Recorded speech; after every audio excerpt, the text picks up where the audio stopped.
Hello and welcome. I am a hotel AI expert, and I'm very pleased to welcome all students of Europe Hotel School to your online learning journey. Today, we're going to explore the invisible architecture behind every great hotel stay, the psychology of your guest. So let's start with a fundamental question. What is it that truly separates a good hotel from a great one? Is it the thread count? The Wi-Fi speed? Well, no. The real difference, the thing that turns guests into advocates, is a deep understanding of their mind, how they feel, what they value, and most importantly, what they'll remember long after they've checked out. And this brings us to the core of our discussion, guest psychology. You can think of it as the unseen engine of hospitality. It's about getting to grips with all the emotional and cognitive factors that shape every single part of a guest stay. It's how we turn a simple transaction into a truly human experience. So, to put a formal definition on it, guest psychology is the study of those emotional and cognitive factors. It's about understanding how travelers interpret their stay, what they really value, and what makes them want to return. The whole goal here is to shift from just performing tasks to providing truly people-centered care. To really unpack this, we're going to use the idea of a pyramid of guest needs. And right at the bottom, the absolute foundation that everything else is built on are two things that are completely non-negotiable: meeting their expectations and building trust. Get these wrong and nothing else matters. Now, this slide shows a really delicate balance. On the left, you have guest expectations. These are formed way before they even arrive, right? From your marketing, online reviews, their past stays. And on the right, you have their perception, what actually happens.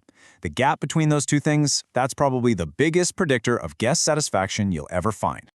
The other half of our foundation is trust. And it's so important to understand this. Trust is not earned with one big, grand gesture. It's forged in the small things. It's the day-in, day-out consistency of a clean room, of accurate information, of a team that does what it says it's going to do. It's that quiet confidence the guest feels knowing they're in good hands.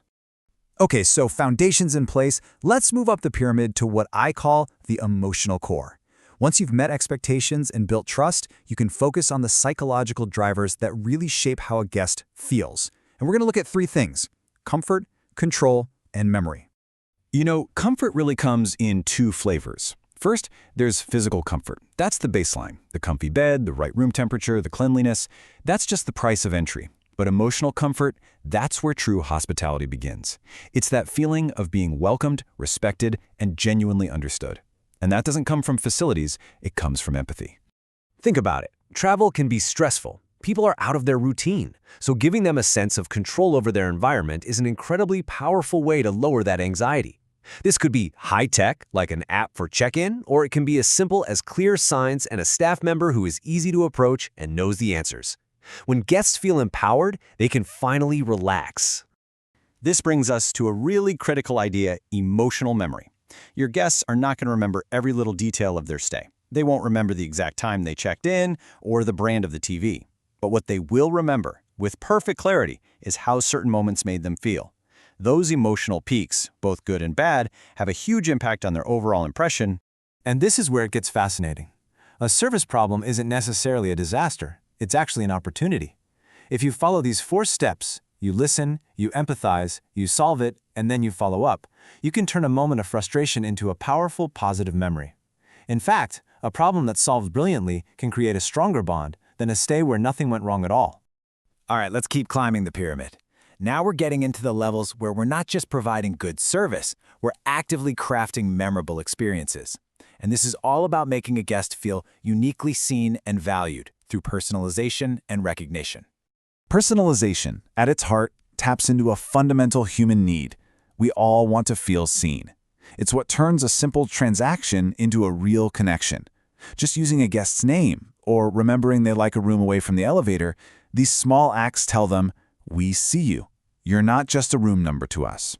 And recognition is right there with it. It's about making guests feel important and appreciated.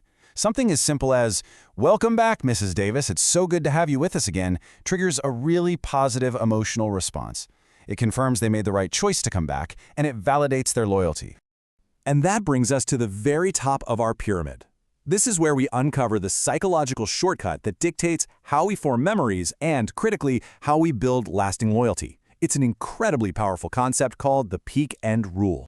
The peak-end rule is a total game changer. What it says is that we don't remember experiences by averaging out all the moments. Instead, our memory latches onto two specific points: the most emotionally intense moment, the peak, and the very end. Almost everything in between just fades away. This timeline shows it perfectly. The arrival sets the initial tone. The middle of the say, honestly, it's mostly a blur in our memory. But the peak, that one standout moment, like a fantastic service recovery, and the end, that final farewell, those are the 2 points that will define the entire memory of the stay. Your job is to engineer a positive peak and perfect that end. So, when you put it all together, what's the big lesson here? It's that lasting loyalty is an emotional outcome.